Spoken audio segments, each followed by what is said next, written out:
বিসমিল্লাহির রহমানির রহিম। আসসালামু আলাইকুম। আমরা একটা লিথিয়াম আয়ন ব্যাটারি নিয়ে আসছি। এখানে এই কভারের মধ্যে আছে লিথিয়াম আয়ন ব্যাটারি, যেটা হচ্ছে লোকে 3টা সেল আছে এর মধ্যে।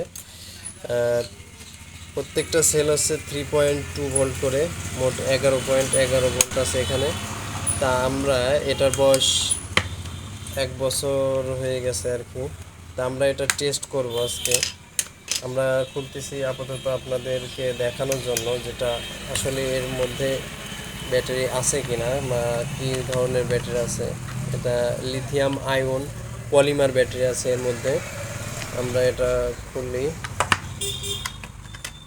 আপনারা বুঝতে পারবেন।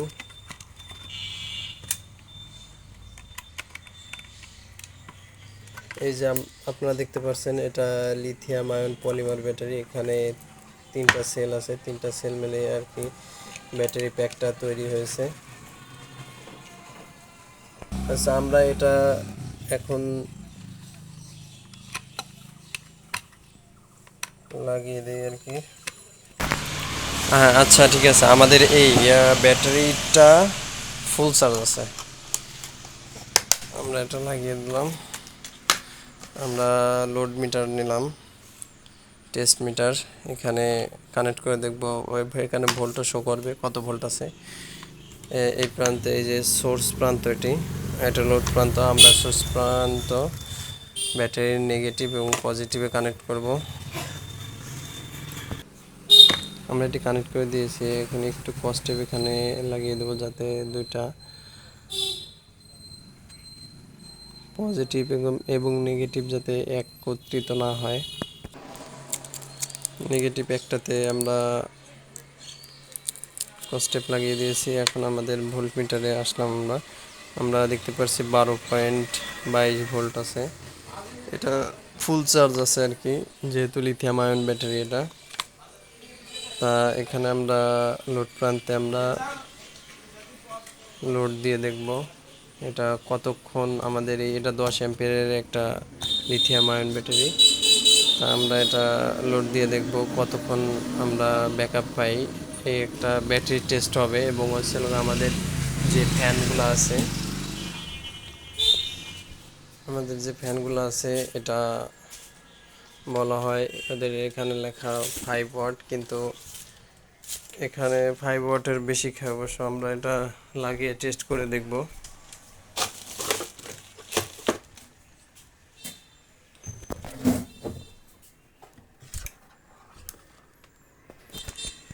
আমরা নেগেটিভ এবং পজিটিভের সাথে কানেকশন লাগিয়ে দেব। আমাদের কানেকশন দেওয়া শেষ। এখন আমরা একটা স্টেপ এখানে লাগিয়ে দিলাম। আমাদের এখানে লাইন পেয়েছে আর কি।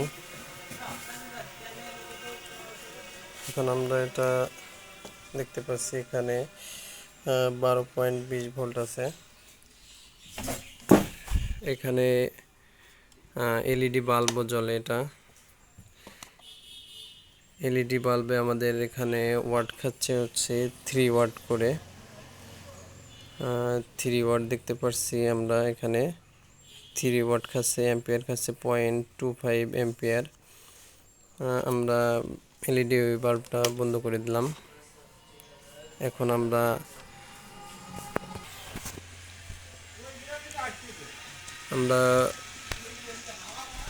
এখন ফ্যানটি চালু করব। আগে আমরা লোতে দিলাম। দেখতে পাচ্ছি ফ্যানটি খুব দ্রুত গতিতে চলছে, এবং আমাদের ওয়াট খাচ্ছে 9.7 ওয়াট। এটা লোতে খাচ্ছে। তা আমরা হাই স্পিডে চালাবো। হাই স্পিডে আমাদের ফ্যানটি লোড টানছে 13.6 ওয়াট। 13.6 ওয়াট। আমরা একটু কাউন্ট করব। 8:18 বাজে। আমরা একটু স্টপ ওয়াচের মাধ্যমে কাউন্ট করব আর কি,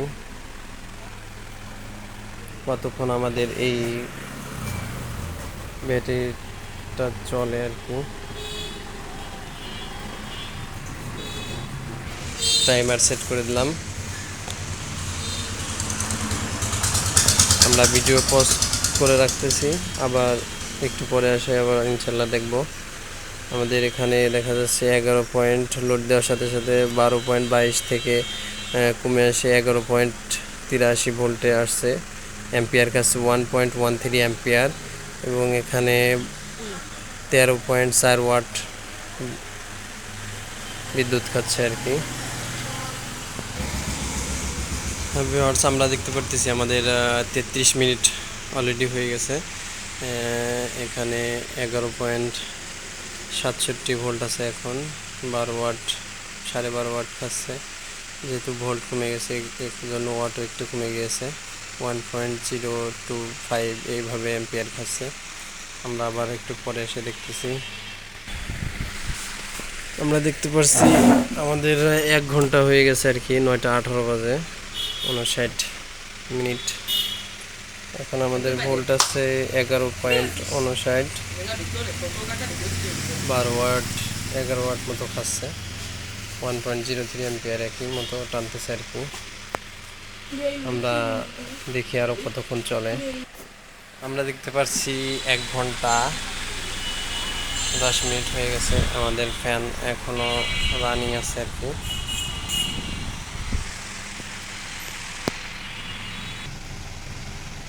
আসসালামু আলাইকুম। আপনারা দেখতে পাচ্ছেন আমরা এটা চালু রেখেছি, ফ্যানটা হচ্ছে 1 ঘন্টা 17 মিনিট মতো চলতেছে। তো 1 ঘন্টা 17 মিনিট পরে এসে আমরা যেটা দেখতে পাচ্ছি, রিডিংয়ে দেখতে পাচ্ছেন 11.52 ভোল্ট, 52 ভোল্টে আছে। এটা যখন শুরুতে ছিল সেটা ছিল 12.22, তার মানে, এবং এটা যখন স্টার্ট করা হয় তখন সরাসরি 12 ভোল্টে চলে আসছিল, বা 12 ভোল্টের কিছুটা নিচে। তো সেই অনুযায়ী যদি আমরা ধরি তাহলে এই পয়েন্ট, এই যে এখন 51-52 করতেছে, আমরা ধরে নিই 0.09 ভোল্টেজ। তো 0.09 ভোল্টেজের এই কমতির কারণে বা এতটুকু ভোল্ট কমে গেছে কেন? কারণ হচ্ছে ইলেকট্রন খরচ হচ্ছে, মানে চার্জ খরচ হচ্ছে, যার জন্য ভোল্টেজের পরিমাণ এখন কমে গেছে। আস্তে আস্তে এভাবে কমে যাবে, কমে একদম জিরো হয়ে যাবে না, তবে একটা নির্দিষ্ট পর্যন্ত যাওয়ার পরে এই ব্যাটারিটা কাট আপ করে দেবে লাইন, তারপরে আর সাপ্লাই দেবে না ইলেকট্রন। তো এখন 1 ঘন্টা 18 মিনিট মতো চলতেছে। তো আপনারা হিসাব করেন, যদি 0.10 জন্য 0.09 না ধরে 0.10 সের জন্য ভোল্টেজ ধরে যদি আমরা 1 ঘন্টা 15 মিনিটও ধরি, তাহলে আমাদের 1 ভোল্টেজ খরচ হইতে, মানে এক কথায় 12 ভোল্ট থেকে 11 ভোল্টে নেমে আসতে কয় ঘন্টায় ফ্যানটা অবিরাম চলবে? আপনারা হিসাব করে দেখেন কয় ঘন্টা চলবে। মিনিমাম এই রেশিও যদি বজায় থাকে তাহলে আপনার আমাদের 1 ভোল্টে 0.1 দ্বারা ভাগ করলে হচ্ছে 10। এখন 1 ঘন্টা 15 মিনিট করে ধরলে যদি এটা 10 দিয়ে গুণ দেই, তাহলে হচ্ছে আমাদের কত আসতেছে? 10 ঘন্টা আরও হচ্ছে 15 মিনিট, 150 মিনিট, যেটা 2 ঘন্টা, মোট 12 ঘন্টার বেশি ব্যাকআপ পাওয়া যাবে। 12.5 ঘন্টার মতো ব্যাকআপ পাওয়া যাবে, 12.5 ঘন্টার মতো চলবে যদি এই রেশিও অনুযায়ী চলে। কিন্তু মূল ব্যাপারটা হচ্ছে যে প্রথম দিককার ভোল্টেজের এটা পাওয়ারটা বা এটা এই ভোল্টেজগুলো খরচ হতে যে পরিমাণ সময় ব্যাকআপ দিতে পারে, পরবর্তীতে দেখা যাচ্ছে কমে যাওয়ার সাথে সাথে তখন পরবর্তীতে তার দ্রুত ভোল্টেজ কমে যায়, ড্রপ হয়, যার জন্য ওই সময়টা এত 12.5 ঘন্টা পাওয়া যাবে। তবে এখান থেকে বোঝা যাচ্ছে যে আমরা মিনিমাম 8 আওয়ার্স, 8 ঘন্টা মতো পুরোপুরি একদম ব্যাকআপ পাবো, 8 ঘন্টা মতো চালাইতে পারবো এই মাত্র ছোট্ট লিথিয়াম আয়ন ব্যাটারি থেকে। এখানে হচ্ছে এটা মাত্র হচ্ছে 10 অ্যাম্পিয়ার ব্যাটারি। 1 বছর অলরেডি হয়ে গেছে বলা হচ্ছে। ওকে, আসসালামু আলাইকুম ভিউয়ার্স।